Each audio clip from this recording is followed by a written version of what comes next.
Would you like to understand why you should develop your personality?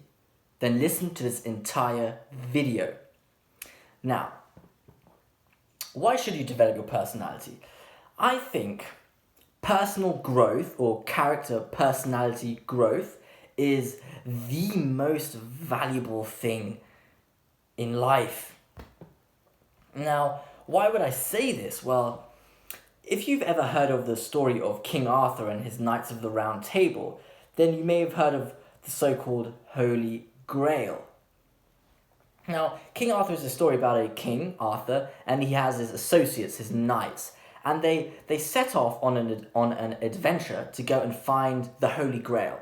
Now, they don't know what the Holy Grail exactly is, but they know it's considered the most valuable thing. And what the Holy Grail represents in this story is the development of the self, of you. That's what it is. I'll refer to the story in a second again. And there's some sort of, I think it's scientifically proven, but there seems to be a new discovery that, you develop your character by going out into new situations.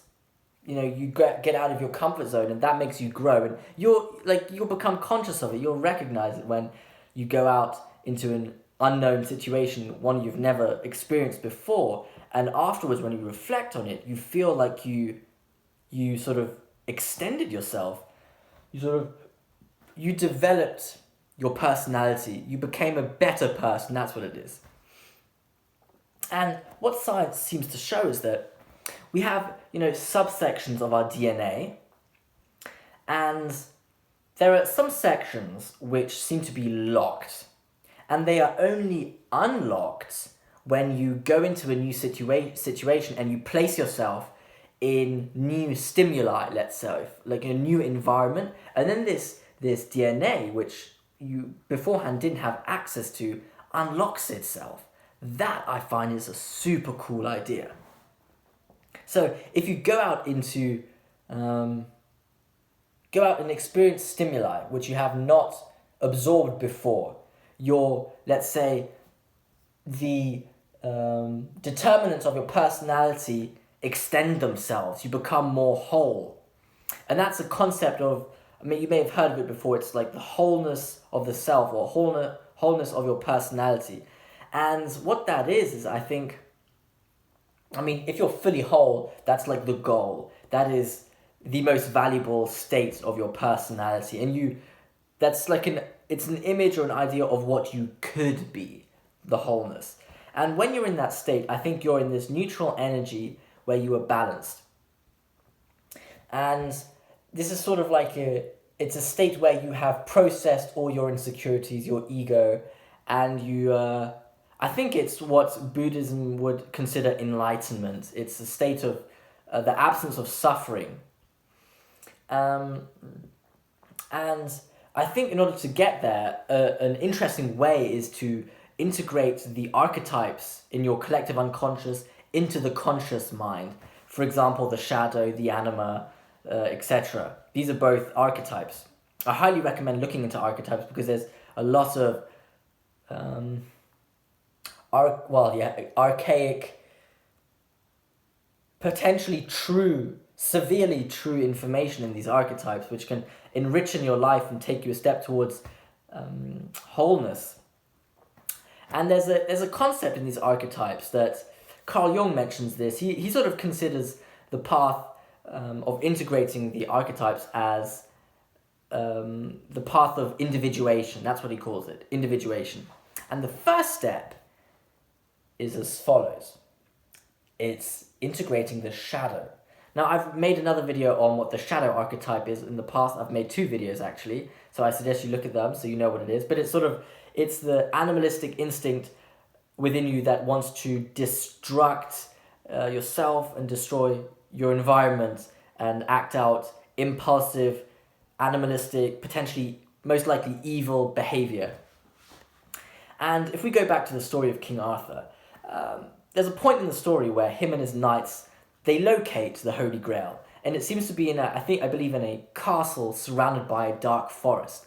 and it's very cool now. So the knights decide the most noble way to enter the forest and trek or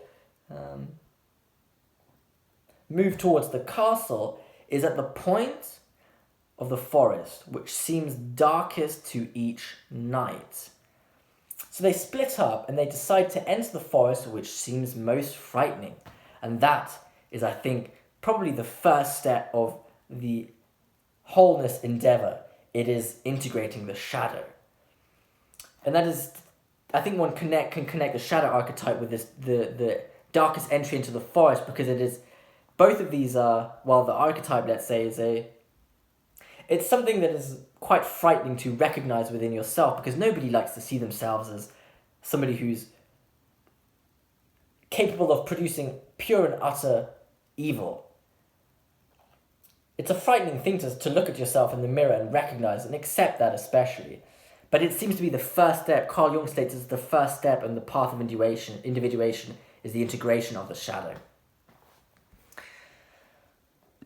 And I would say wholeness, if we sort of elaborate on it more, sort of personality development, because it's the most valuable thing you could be. And it's exactly that, it's what you could be.